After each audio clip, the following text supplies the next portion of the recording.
భయపడ్డ Amazon, Walmart. Bharat stock నిలిపివేత.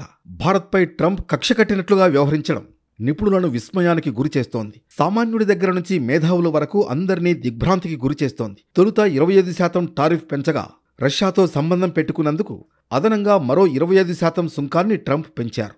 దీంతో పలు రంగాలు తీవ్రంగా దెబ్బతిననున్నాయి. తాజాగా ఆన్లైన్ షాపింగ్ దిగ్గజ వ్యాపార కంపెనీలు అమెజాన్, వాల్మార్ట్ భారత్ స్టాక్కు దూరంగా ఉండాలని నిర్ణయం తీసుకున్నట్లు వార్తలు వినిపిస్తున్నాయి. భారతదేశం నుంచి వచ్చే ఆర్డర్లను నిలిపివేసినట్లుగా వర్గాలు పేర్కొన్నాయి. తదుపరి సమాచారం వచ్చేంత వరకు దుస్తులు, వివిధ సరుకులను నిలిపివేయాలని భారత టోకు వర్తకులకు లేఖలు, మెయిల్స్ వెళ్లినట్లుగా తెలుస్తోంది.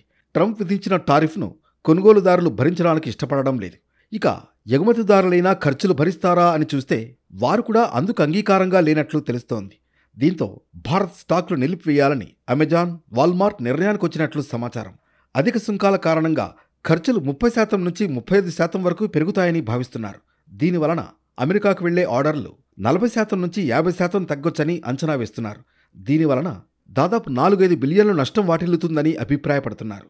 భారత్లో Welspun living, Gokaldas exports, Indo Count, Trident వంటి ప్రధాన టెక్స్టైల్ ఎగుమతిదారు సంస్థలు తమ విక్రయాల్లో 40 నుంచి 70% అమెరికాకే పంపిస్తున్నాయి. ఇప్పుడు సుంకాల పెంపుతో తమకు అగ్రరాజ్యం నుంచి వచ్చే ఆర్డర్లు తగ్గుతాయని ఎగుమతిదారులు ఆందోళన వ్యక్తం చేస్తున్నారు. ఇప్పటి వరకు భారతీయ దుస్తులు, ఫ్యాషన్ ఉత్పత్తులకు అమెరికా అతిపెద్ద దిగుమతిదారుగా కొనసాగుతోంది.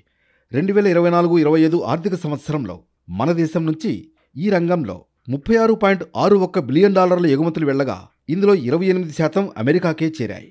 బంగ్లాదేశ్, వియత్నాం వంటి దేశాలపై 20% టారిఫ్లు ఉన్నందున అమెరికా సంస్థలు టెక్స్టైల్ ఉత్పత్తుల కోసం ప్రత్యామ్నాయాలు ఆలోచించే అవకాశం ఉంది. రష్యాతో సంబంధాలు కొనసాగిస్తున్నందున భారత్పై ట్రంప్ సుంకాల మోత మోగిస్తున్నారు. ఇప్పటికే 25% సుంకాలను విధించిన ఆయన ఇటీవల దాన్ని 50%కి పెంచారు. గతంలో ప్రకటించిన 25% టారిఫ్లు ఆగస్టు 7 నుంచి అమల్లోకి రాగా అదనపు సుంకాలు ఈ నెల 27 నుంచి అమలు చేస్తామని ట్రంప్ వెల్లడించారు. ఈ టారిఫ్లతో వస్త్ర పరిశ్రమ, ఆక్వా రంగం, తోలు ఉత్పత్తులపై తీవ్ర ప్రభావం పడనుంది.